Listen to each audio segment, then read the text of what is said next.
संध्या वंदन का समय है और यह संध्या वंदन विदेश क्षेत्र में भगवान सीमंदर स्वामी की दिव्य ध्वनि खिलने का समय है। असंख्यात देवी देवता, त्रियंच पशु, मनुष्य, मुनि आदि का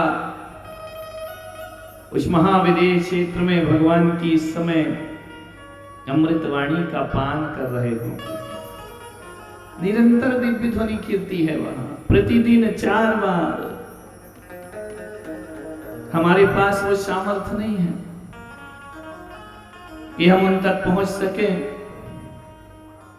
प्रभु की वांग्मय मूर्ति, जिसे ऋषभ कथा कहा जाता है, जिसे जिनवाणी कहा जाता है, जिनेश्वरों की वांग्मय मूर्ति यहां पर स्थापित है। एक दिया जलता है तो उसका प्रकाश जलाने वाले तक ही सीमित नहीं रहता है, उसके आसपास जो रहते हैं उनको भी प्रकाश मिलता है। कभी कभी लगता है कि युगों युगों का यह अंधेरा, कल्प काल बीत गए कितने, तब से जीवन में अंधेरा है।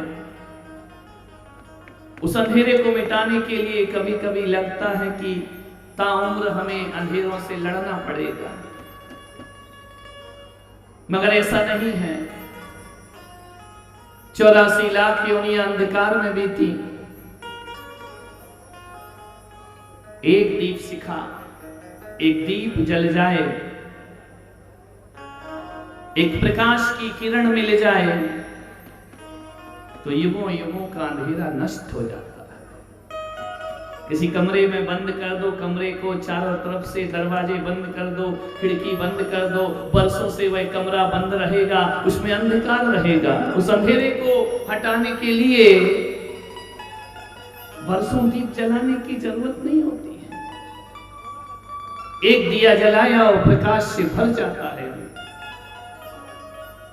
ऐसा क्यों होता है कि हजारों लाखों वर्षों के अंधकार को मिटाने के लिए लाख दीपक की जरूरत नहीं, एक दिया अंधकार को भगा देता है। हकीकत में देखा जाए तो अंधेरा का अस्तित्व है ही नहीं। जिसका अस्तित्व होता है उसे हटाना मुश्किल का काम, दुस्साध्य हो जाता है। अंधेरे का कोई अस्तित्व नहीं है, प्रकाश का अभाव ही अंधकार है। प्रकाश आया, अंधेरा अस्तित्व विहीन हो जाता है। एक दिया जल रहा है तुम्हारे डूंगरपुर में भगवान की ऋषभ कथा का, जिसे मैं जलाने का प्रयास कर रहा हूं।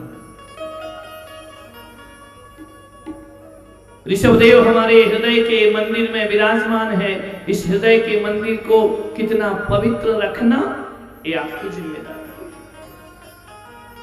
उनके वंश में हम पैदा हुए, उनके वंश को किस तरह से प्रकाशमान करना, ये भगवान की जिम्मेदारी नहीं, ये पुलक सागर की और आपकी जिम्मेदारी हुआ करती है। उस दीप शिखा को जगमगाते रहें, प्रज्वलित करते रहें।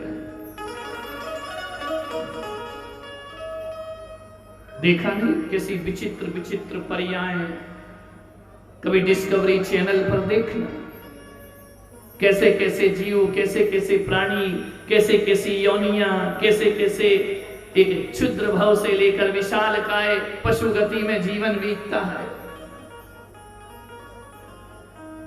क्या पाया उस गति में?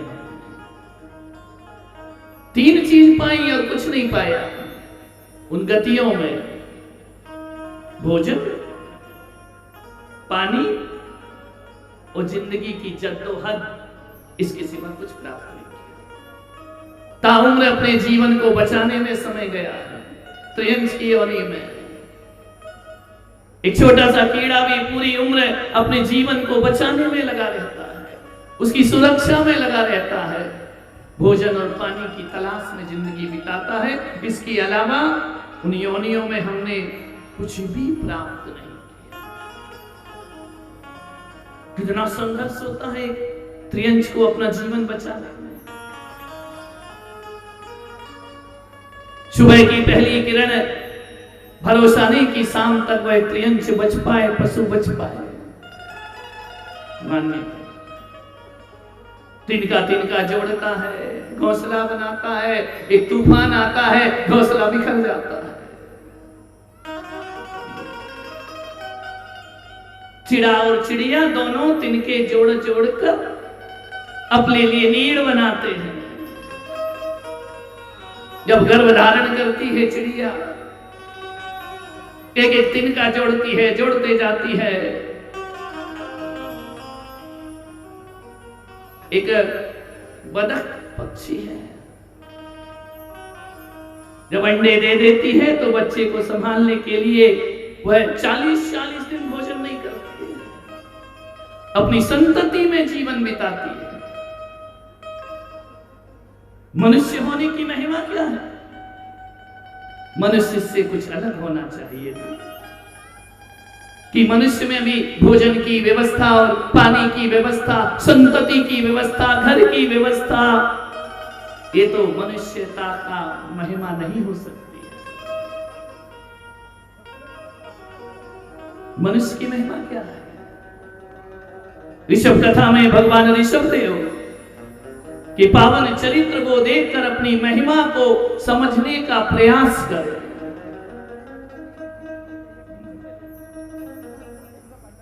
क्या है मनुष्य?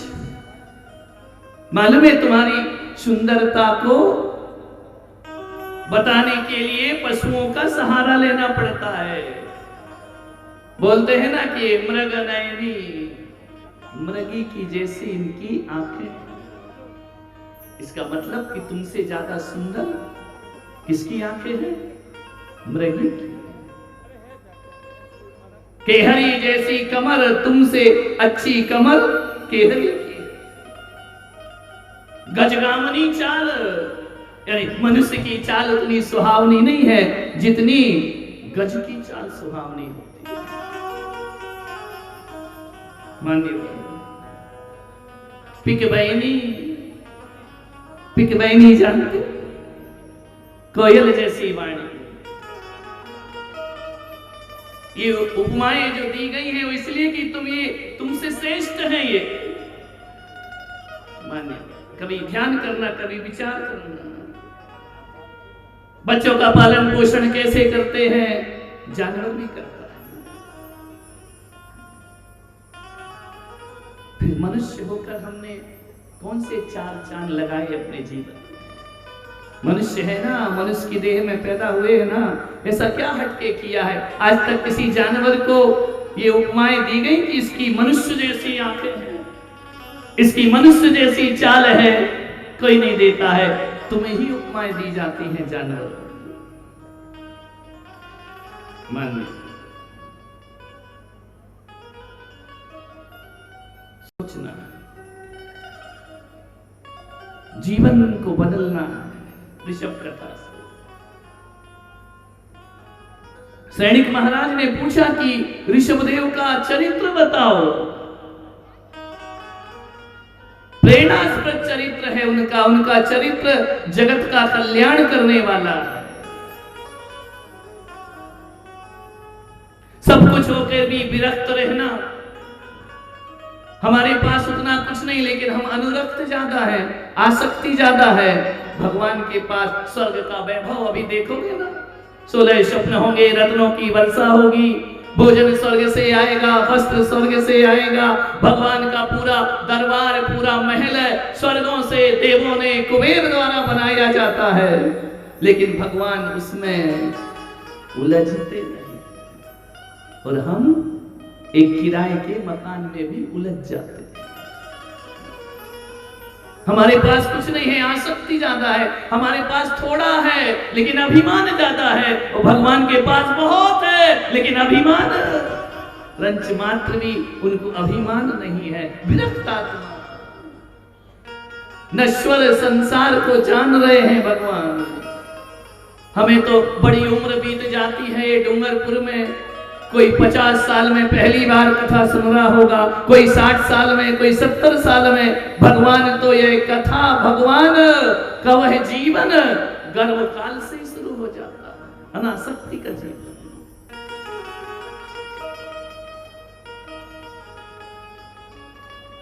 बीज वृक्ष अद्भुत भगवान का जीवन है। सैनिक ने पूछा कि भगवान महावीर बताओ, कैसे एक कंकर तीर्थंकर होता है, कैसे एक बीज वृक्ष बन जाता है, कैसे एक बूंद सागर हो जाती है, कैसे एक इंसान भगवान का रूप धारण कर लिया। यही सब कुछ करके आहार भय मैथुन परिग्रह, इसके अलावा मनुष्य ने किया क्या? रात दिन भोजन की व्यवस्था, संतति को उत्पन्न करना, अपना मकान बनाना, और बनाने के बाद एक दिन इसे यहीं पर छोड़ करके दुनिया से विदा हो जाना। मालूम है तुमको, जब तुम 18 साल के हुए थे ना, तो तुमने कहा था एक दिन मेरा जमाना आएगा, एक दिन हमारा भी वक्त आएगा। 18 साल के हो गए, अब सोचा कि पढ़ लिख के बड़े हो जाएंगे, जॉब करेंगे, हमारा भी समय आएगा। 25 साल के हो गए, अभी भी क्या सोच रहे हैं कि कभी हमारा भी वक्त आएगा। 30 साल में हमारा भी वक्त आएगा। 40 साल हो गए, विवाह हो गए, बच्चे हो गए, हमारा भी एक दिन वक्त आएगा। कब आता है वह वक्त? 50 साल के हो गए, हमारा भी जमाना होगा। मालूम है, 70 साल में भी कहते हैं कि एक दिन हमारा वक्त आएगा, और एक दिन वक्त तो आज तक नहीं आ पाया।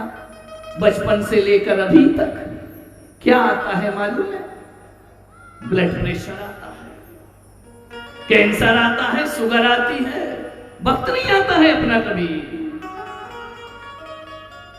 बीमारियां आ जाती हैं, बुढ़ापा आ जाता है, फिर भी आदमी कहता है एक दिन हमारा वक्त आएगा। और एक क्षण वह आता है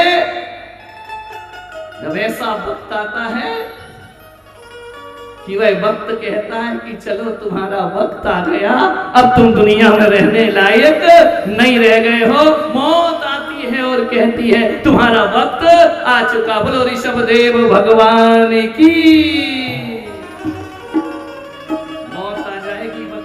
अपना जमाना कभी नहीं आने वाला, खो गया जमाना।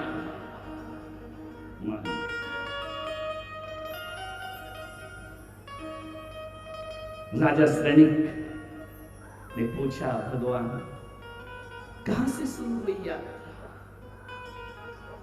ऋषभदेव कहते हैं कि ध्यान रखना, महावीर कहते हैं कि ध्यान रखना, यदि फल है तो वृक्ष जरूर होगा, तुम हो तो तुम्हारा बीज जरूर होगा, बीज जरूर होगा। बिना बीज के वृक्ष नहीं होता है, और बिना वृक्ष के फलों की प्राप्ति नहीं होती। आज तुम स्त्री हो, तुम फल हो ना, तो इसका बीज जरूर कहीं होगा। आज तुम जो भी हो, इसका बीज कहीं ना कहीं जरूर होगा। आज तुम सुंदर हो तो इसका बीज कहीं होगा, आप ज्ञानी हो तो इसका बीज भी कहीं होगा, आज धनपति हो तो यह बीज भी कहीं बोया होगा। आज तुम जहां हो, जिस परिस्थिति में जैसे बैठे हो, इसके तुम आज जिम्मेदार नहीं, कोई अतीत इसका जिम्मेदार हुआ करता है। इतने लोग पात्र बन करके बैठे ना, ये आज का परसों का बोलियों का चमत्कार नहीं है, ये बीज कहीं ना कहीं तुमने बोया। वह बीज बो दिया, कब पुलक सागर आएंगे इंतजार कर रहा है वह बीज, कब वातावरण बनेगा, कब ऐसा अवसर आएगा कि हमें कथा में बैठने का अवसर प्राप्त होगा। ये कहीं ना कहीं इसका बीज अतीत में है। अभी ये अष्टकुमारिकाएं प्रस्तुति करेंगी ना, 2-2, 3-3 दिन तैयारी करती हैं। कितनी देर के लिए, कितनी देर का नृत्य होगा? 5 मिनट, 10 मिनट का। तैयारी कितनी लंबी होती है? बड़ी लंबी तैयारी, बड़ी प्रैक्टिस करना पड़ती है, तब जाकर यहाँ पर प्रस्तुति 5 मिनट की होती है। तो आपको जो 8-10 दिन की, जो 8 दिन की कथा मिल रही है ना, इसकी तैयारी इस जन्म की नहीं हो सकती डूंगरपुर वालों, इसकी तैयारी जन्म जन्म की हुआ करती है, कई जन्मों के पुण्य का संयोग हुआ करता है। आज की तैयारी नहीं है, लंबा। किसी के यहाँ रेड पड़ती है तो एक दिन में थोड़ी पड़ती है, पुलिस वॉच करती रहती है, इनकम टैक्स वाले देखते रहते हैं कहां जा रहा है, क्या हो रहा है, कहां दान दे रहा है, कहां पूजा कर रहा है, कहां पैसे उड़ा रहा है, किसको कैसा कर रहा है। एक दिन में थोड़ी आते हैं, परसों जो चीजें तुम भूल गए ना, इनकम टैक्स वाले वो भी याद दिला देते हैं, तुमने ऐसी ऐसी जगह पैसा यूज किया है, भूल जाता है आदमी। एकदम से कुछ नहीं होता इस संसार में, इसके पीछे बहुत बड़ा अतीत का हाथ हुआ करता है। महावीर ने कहा कि हे राजा श्रेणी, वह ऋषभ देव का जीव प्रथम तीर्थंकर, आद्य तीर्थंकर, पूर्व पश्चिम देश में गंधिला नगरी में महाबल नाम का राजा था। उसके 4 मंत्री थे, संभिन्नमति, शतमति, स्वयं बुद्ध। 4 मंत्री में से 3 मंत्री तो मिथ्या दृष्टि थे, एक स्वयं बुद्ध ऐसा था जो सम्यक की सलाह राजा महाबल को दिया करता, महाबल को रास्ता देता था। ध्यान रखना, मित्र ऐसे होना चाहिए, महामंत्री ऐसे होना चाहिए जो सही सलाह, उचित सलाह प्रदान करते हैं। राजा लोग सलाह पर जिया करते हैं। वैसे राजा महाबल इतना शूरवीर, इतना दानी, इतना ज्ञानी, इतना धैर्यवान था कि उसे किसी मंत्री की सलाह की जरूरत नहीं थी। लेकिन मालूम है ना, जब भगवान को वैराग होता है, लोकांतिक देव आके उसकी अनुमोदना करते हैं, वो भगवान को वैराग्य दिलाते नहीं हैं। मंत्री जो था स्वयं बुद्ध, वो महाबल राजा को सलाह नहीं देता था, उनकी सलाह की प्रशंसा किया करता था। महाबल का जन्मदिन आया, जन्मोत्सव हो रहा था, राग रंग में डूबे महाबल राजा, ज्ञान सभा की गई। तीनों मंत्रियों ने नास्तिकवाद का प्रस्ताव रखा, कोई ईश्वर नहीं होता है, कोई कर्म नहीं होते, कोई पुनर्जन्म नहीं होता है, कोई किसी से कुछ लेता देता नहीं है। आज के बच्चे भी ये कहते हैं ना, किसने स्वर्ग देखा, किसने मोक्ष देखा, कौन जानता है, कहां था भगवान। मंत्रियों ने भी यही सलाह दी। स्वयं बुद्ध ने सब मंत्रियों के उसके पक्ष का विपक्ष लिया और उन्होंने राजा महाबल को एक उचित सलाह प्रदान की कि भगवान, हे महाराज, हे सम्राट, तुम सम्राट बने हो तो धर्म की बदौलत, तुम न्याय प्रिय बने हो तो धर्म की बदौलत, तुम राजा बने हो तो धर्म की बदौलत। आज तुम्हारे पास जो भी है ना डूंगरपुर वालों, वो तुम्हारी बदौलत नहीं, वो धर्म की बदौलत हुआ करता है। ध्यान रखना, एक बात याद रखना, तुम्हारे पास जितनी भी दौलत है, लोग कहते हैं ना, जैन लोग बड़े दानवीर होते हैं, जैन भिखारी नहीं होता है, जैनों के पास बहुत पैसा है। ये पैसा तुम्हारे पूर्वजों ने, तुम्हारे पुरखों ने न्याय, नीति और धर्म से पालन करना सीखा। जैन क्यों है धनवान? क्योंकि जैन वह है जो मांसाहार नहीं करता है, इसलिए धनवान है। जैन वह है जो शब्द व्यसन में लीन नहीं है, इसलिए धनवान है। नहीं तो तुम्हारा आधा पैसा मांस में जाता, शराब में जाता, व्यसन में जाता। आज जैन समाज यदि संपन्न है ना, तो हमारे ऋषभ देव ने हमें व्यसन मुक्त जीना सिखाया है, इसलिए किसी के सामने हम हाथ फैलाते नहीं। बोलो ऋषभ देव भगवान की। हाथ नहीं फैला, सब्जी महंगी है कि मांस महंगा होता है? मांस महंगा होता है। अपन चेनी क्या खाते हैं? अभी छोटे छोटे बच्चे थे, मैंने कहा बच्चों तुमने क्या खाया? बोले मूंग की दाल और रोटी खाई। मैंने कहा सब्जी नहीं खाई? बोले नहीं खाई। अरे मैंने कहा सब्जी क्यों नहीं खाई? बोले अच्छा नहीं लगता है। एक बोला मैंने खाई, एक बोला ये आलू खाता है, आलू। बाहर जैन समाज यदि मुनियों के सामने बोल दो आलू खाता है ना, तो ऐसा अपमानित होता है, ऐसा अपमानित। वो बच्चा अपमानित हो गया। बोले कहा नहीं महाराज मैं रोज नहीं खाता हूं, संडे के संडे आलू खाता हूं। मैं देख रहा था बच्चों से बात करते भी उपदेश बन जाता है। मैंने कहा हमारा बच्चा कह रहा कि तोरई खाई, लौकी खाई, क्या बोलते हैं लौकी को? All India. वो केवल तुम्हारे बागड़ में ही मिला जाता है। मेरे पास आए बोले आल। मैंने कहा आल क्या होता है?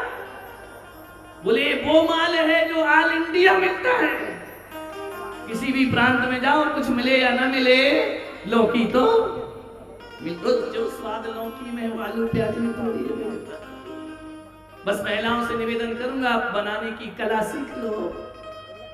जो कहते ना हमारे बच्चे आलू बिना नहीं रहते, प्याज बिना नहीं रहते, लहसुन बिना नहीं रहते, ये उनके ही बच्चे रहते हैं जिनकी माताओं को आल अच्छे से बनाना नहीं आती है।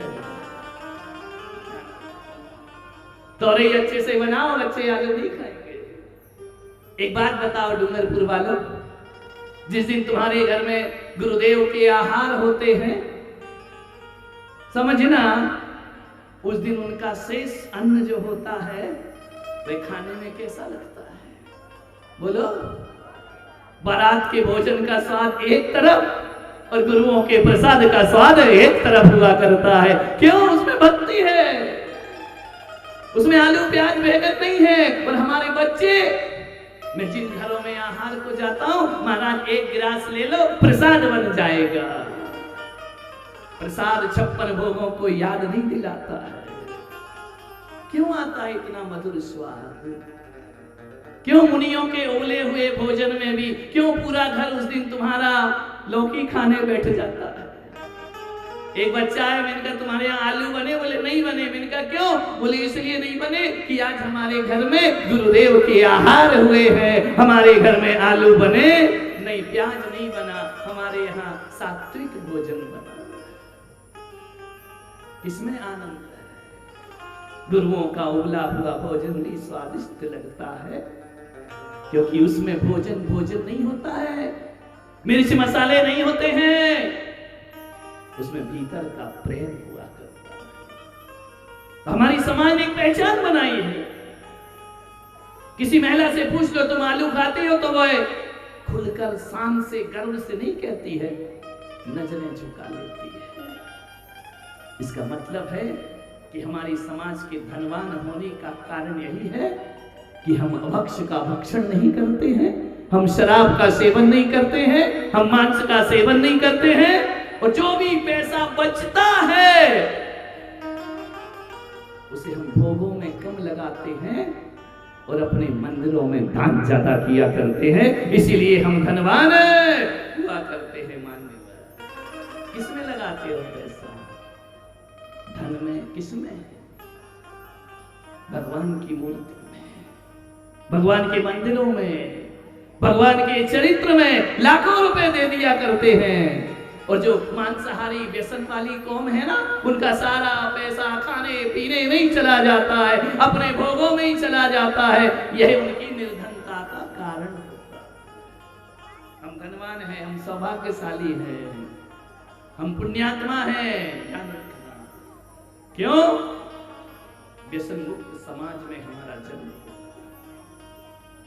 बचपन से ही माँ कहती है ना, बेटे चीटी पर पैर नहीं रखने का, बेटा पानी छान करके पीने का, बेटा वक्ष नहीं खाने का, बेटा गलत संगति नहीं करने का। ये शिक्षा कौन धर्म देता है?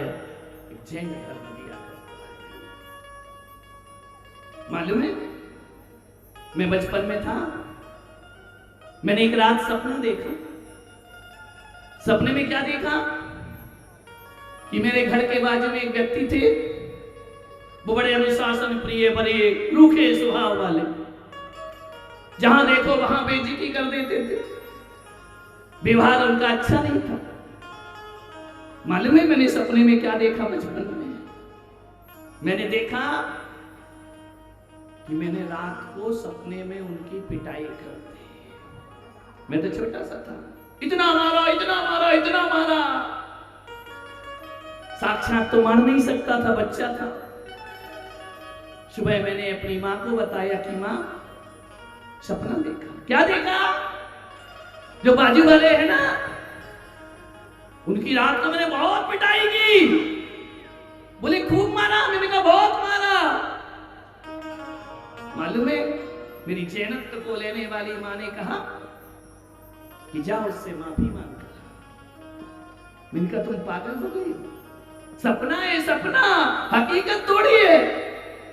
सपने में मैंने मारा है उसे। उन्हें कहा जा बेटा माफी मांग, नहीं तो मैं तुझे मारूंगी।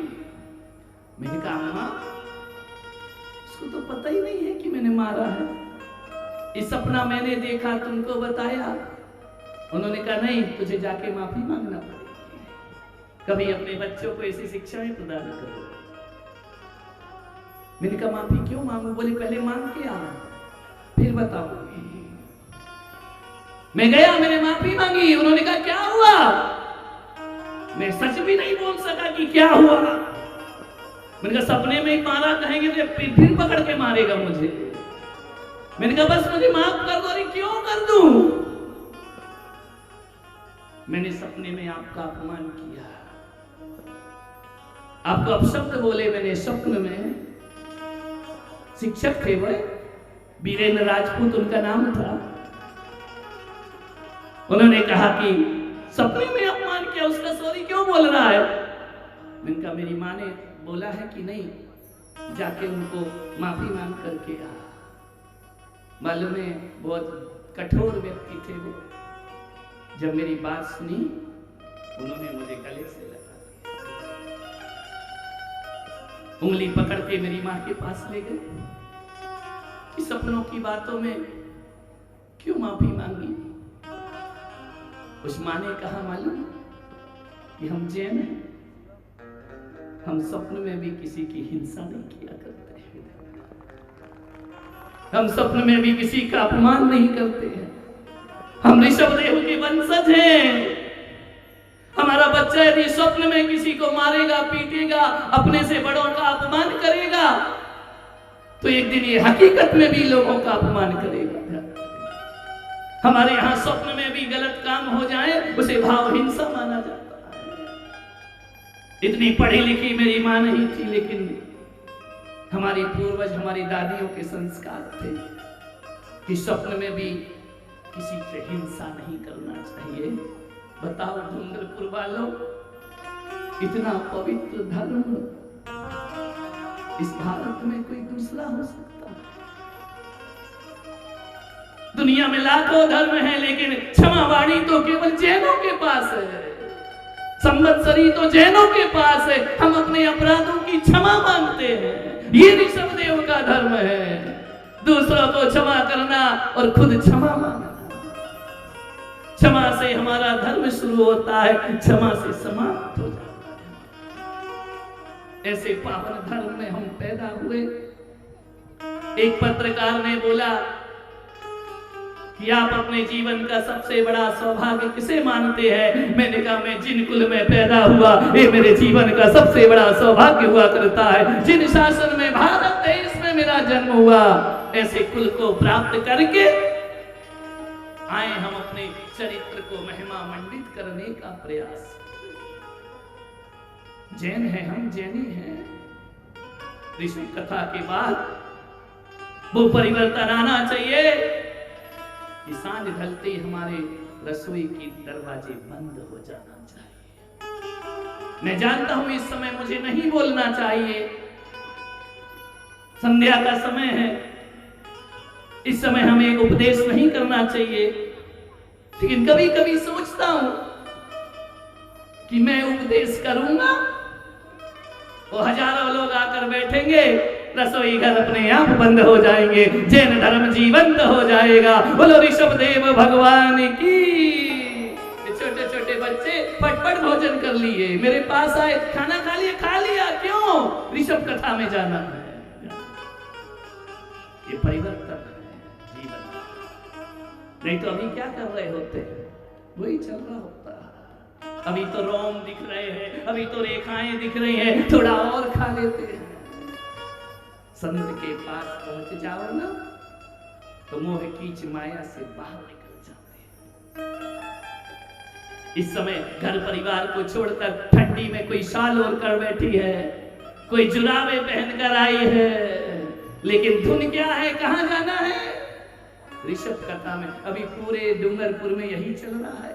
जिस घर में देखो महाराज की चर्चा चल रही है और कोई दूसरी बात नहीं चल रही है, उनके जीवन की चर्चा। जो देखो वो साधु के रंग में डूबा हुआ है। इस समय इतने लोग 1000-1000 रुपए दो ना तो भी आने वाले नहीं है, 10-10 हजार दो तो भी नहीं आएंगे। आज यहाँ आकर के बैठे हैं तो भुलक सागर के लिए नहीं, अपने ऋषभ देव का पावन चरित्र पान करने के लिए आप यहाँ बैठे हैं।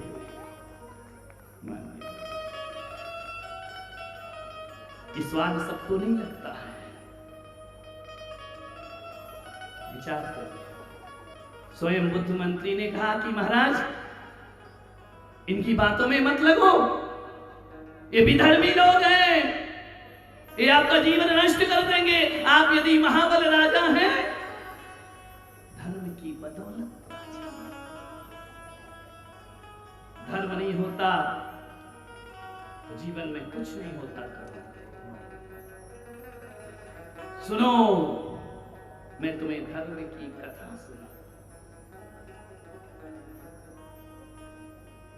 सुबुद्धि मंत्री ने कहा कि महाबल राजन, तुम्हारे वंश में नर और हुआ है तुमसे पहले, जो धर्म से विमुख था, धर्म से रहित था, ऐसा राजा हुआ, अरविंद राजा। वो तुम्हारे वंश में ही पैदा हुआ। महाबल ने कहा कि सुबुद्धि मंत्री बताओ वो कौन सा राजा और कैसा राजा था? अरविंद नाम की राजा।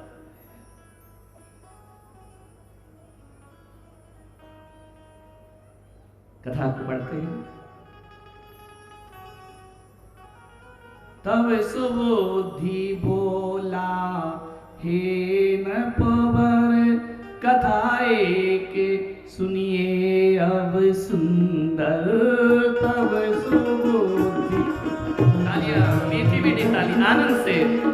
ठंडी भागेगी, कर्म भी भागेंगे, पाप भी भागेंगे। ध्यान से सुनो और अपने कंठ से दोहराओ। तब सुबुद्धि बोला, हे नपवर, बोलिए,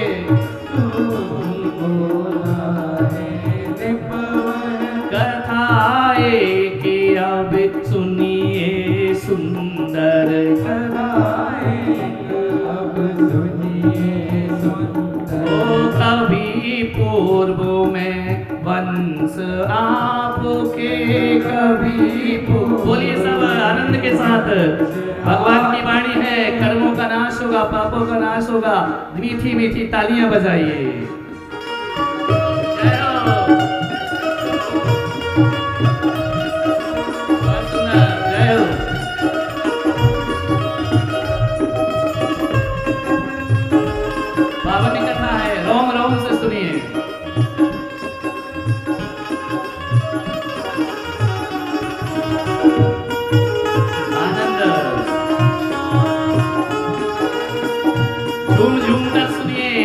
मूर्ति की तरह मत बैठे रहिए, अपने स्थान पर हिलते रहिए, जिंदा होने का सबूत दीजिए।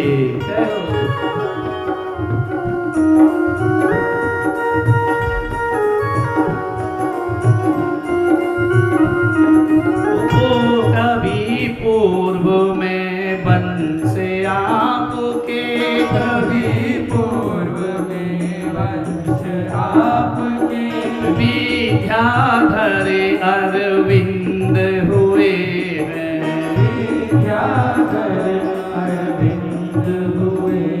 ओ तम भोग पुत्र तो पाए, तम भोग पुत्र तो पाए। हरीश से चंद्र कुरुविंद कहाए, हरि से चंद्र कुरुविंद कहाए। हे राजन, तुम्हारे वंश में अरविंद नाम का राजा हुआ, उसके 2 पुत्र थे। कौन कौन से? नाम समझ में आ रहा, कथा आ रही है? कौन कौन 2 पुत्र थे? हरिश्चंद्र और कुरुवृंद नाम के 2 पुत्र थे उसके। बहुत प्यार करता था पुत्रों से, आसक्ति थी पुत्रों पर। पुत्र भी पिता का बहुत बहुमान किया करते थे। पिता के सम्मान में कभी उन्होंने नजरें उठाकर उनसे बात नहीं की पिता से। एक बात ध्यान रखना है डूंगरपुर वालों, महान पिता होना और महान पुत्र होना ये जन्म जन्म के पुण्यों का संस्कार हुआ करता है। संतान अच्छी होती है, पुत्र अच्छे नहीं होते। कभी कभी पुत्र अच्छे होते हैं तो जनक और जननी अच्छे नहीं होते हैं। लेकिन अरविंद राजा के पुत्र आज्ञाकारी रौद्र ध्यान था चिंतन,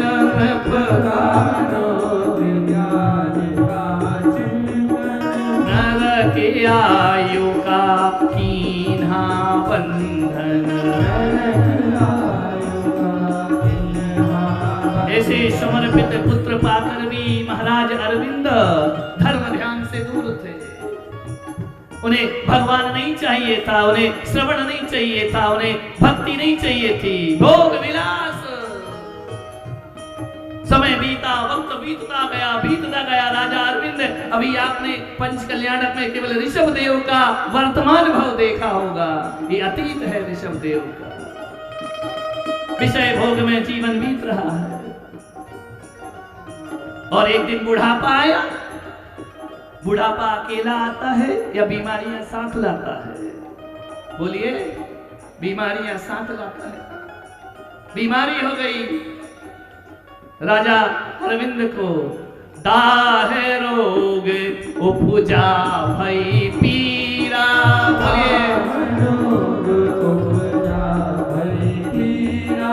अति व्याकुल से हुआ शरीरा,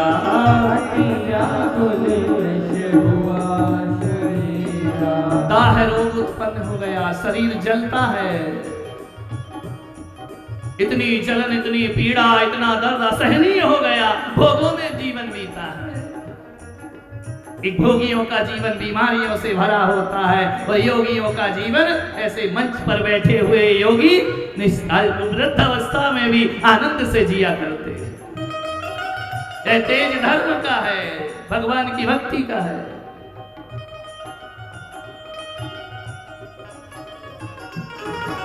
हरे से चंद्र निज सुत से बोले,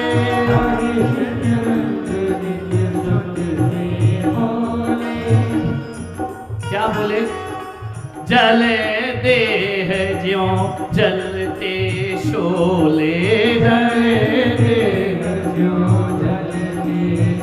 पुत्र सहन नहीं होता है, रात रात जगता है राजा अरविंद। दाह रोग हो गया, जल रहा है शरीर। कोई हाथ भी रखे तो लगता है कोई ने अंगारा रख दिया, ऐसी त्वचा हो गई उसकी। किसी को कोई सी भी बीमारी हो सकती है। हे पुत्र, बिलख रहे हैं पिता पुत्र के सामने। पिता का दर्द पिता का है, पुत्र का दर्द पिता की पीड़ा देखकर द्रवित हो रहा है हृदय। अनेकों वैद्य बुलाए, हकीम बुलाए, डॉक्टर बुलाए, कोई फायदा। रात रात दोनों पुत्र जागते हैं। कहा पिता ने कि हे विद्याधर के पुत्र, तुम्हारे पास विद्याएं हैं, जाओ कहीं से औषधि ढूंढ कर लाओ। निज विद्या तप बल अजमाओ,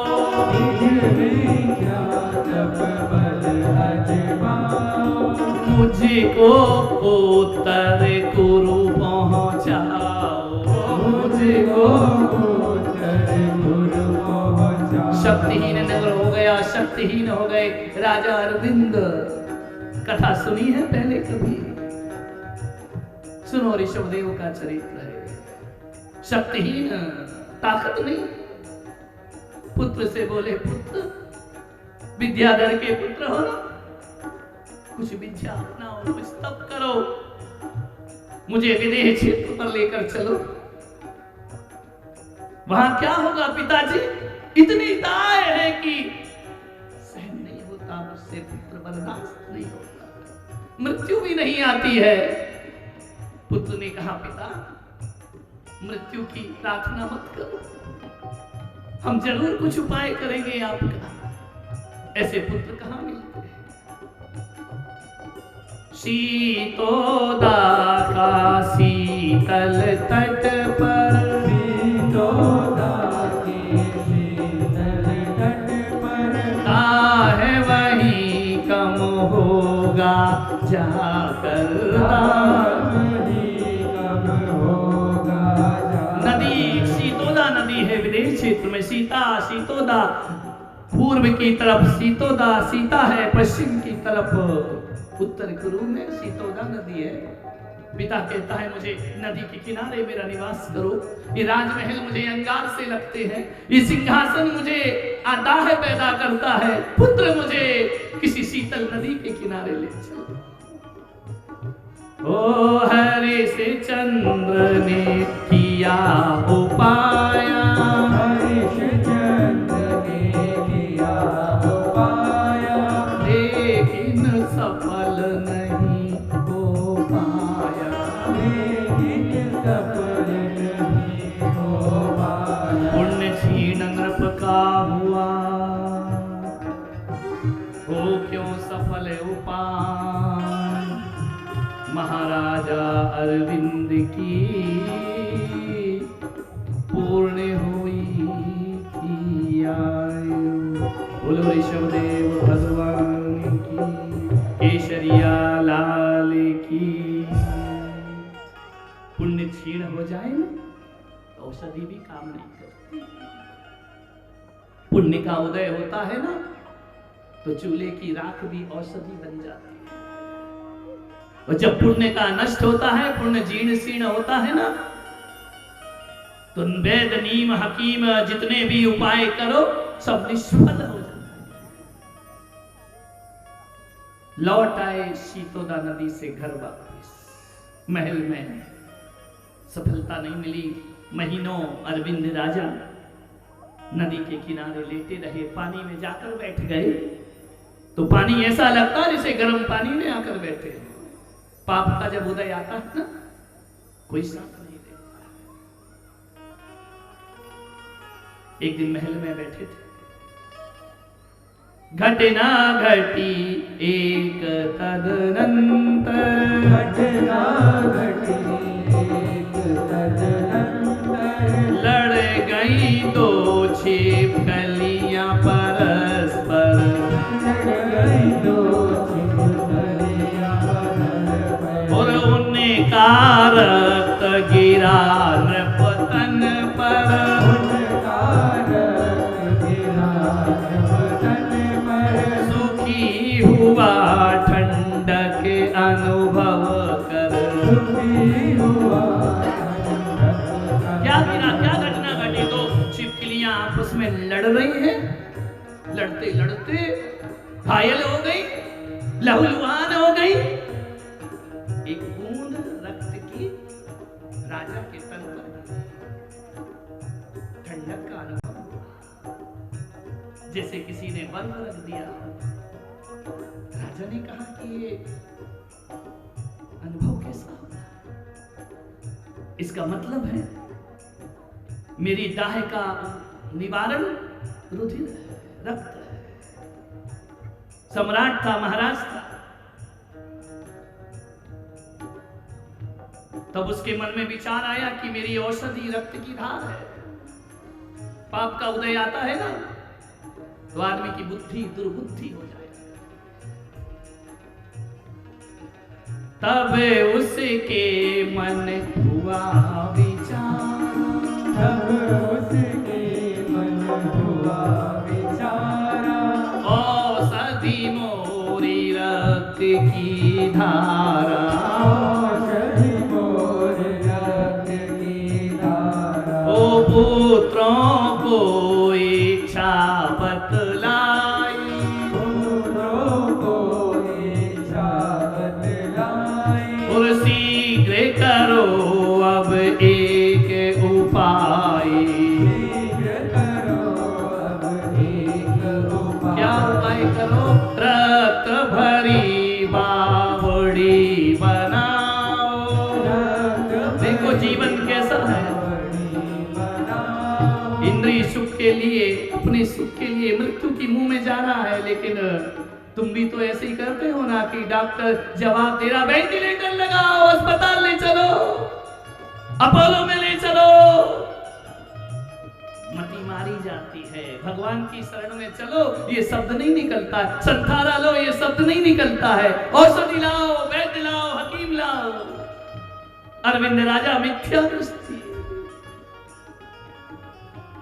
रक्त भरी एक बावड़ी बनाओ, उसमें ही मुझको बैठाओ। इतना रक्त कहां से लाएंगे? बावड़ी बनाओ। कितना खून, कितना रक्तपात, कितनी हिंसा। रौद्र ध्यान हिंसा में आनंद मान रहा है राजा अरविंद। इतना रक्त की बावड़ी बना दो कि मैं उसमें लेट करके सुख का अनुभव करूं। पुत्र ने कहा, पिता इतना रक्त कहां से आएगा? ओ करो शिकार हिरण के जाकर, करो शिकार हिरण के जाकर। भरो रक्त बावड़ी बनाकर। सोचे पुत्र पिता कर पापा, बंद किया नरकों का आपा। मित्रों ने सोचा कि पिता पाप कर रहे हैं, नरकों का बंद कर, इतने हिरण मारे जाएंगे। हिंसा करे यदि बावड़ी, रक्त भरे पशु मां। हम हूँ बंधेंगे पाप से, होगा कष्ट अपार। इतना हिंसा करके यदि बावड़ी बनाऊंगा, असंख्यात जीवों का रक्त भरूंगा, हम बंधेंगे पाप से। पुत्र समझदार थे, हम पाप से बंध जाएंगे, पिता दुख से मुक्त होंगे नहीं। देखो कैसा चरित्र है अतीत ऋषभदेव का। पुत्र समझदार थे, सोचे समझे तब जुगत निकाले। सोचे समझे तब जुगत निकाले। लाख गला कर उसमें डाली। लाख गला कर। बावड़ी तो बनाई पुत्रों ने, लेकिन उसमें रक्त नहीं भरा, लाख लगा दी। लाख जानते हो? पहले महिलाएं चूड़ियों में लाख भरा करती थी मजबूती के लिए, लाल रंग की। ओ लाल खून सा रंग था उसका, लाल खून सा रंग था उसका। नपने कर विश्वास रक्त का। खत्म करता हूँ कथा अंतिम। बीच बावड़ी लेट गया तब, बीच बावड़ी लेट गया तब। रक्त नहीं, रक्त नहीं यह ज्ञात हुआ तब। रक्त नहीं। बावड़ी में लेट गए महाराज अरविंद। कुल्ला किया जैसे उस रक्त का कुल्ला करना था। लाल खून में पूरी बावड़ी दिख रही थी। कुल्ला किया, अरे ये तो रक्त नहीं है। पुत्रों ने कहा कि हिंसा से बचना है। पुत्रों पर फिर क्रोध दिखाया। पुत्रों पर अति क्रोध दिखाया। ले तलवार मारने आया।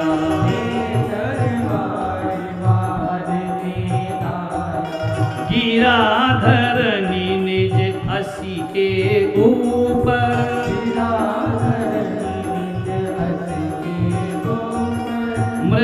मृत्यु हुई निज असी से कट कर। मृत्यु हुई निज असी से कट कर। राजा अरविंद पुत्रों को लेकर तलवार लेकर दौड़ा, मेरे से छल किया, मेरे से प्रपंच किया, मेरे से कपट किया, ये कपट बावड़ी है। तलवार लेकर मारने को दौड़ा। बीमारियां रोग ने शिथिल कर दिया सर। दौड़ रहा है, दौड़ रहा है, तलवार पर गिर पड़ता है, अपनी ही तलवार पर आत्मघात हो जाता है। राजा अरविंद मृत्यु को प्राप्त हो जाता है।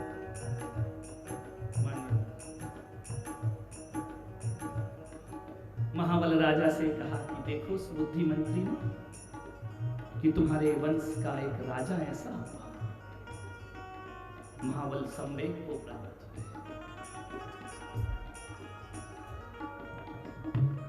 और कथाएं सुबुद्धि ने सुनाई, वो हम कल आपको सुनाएंगे।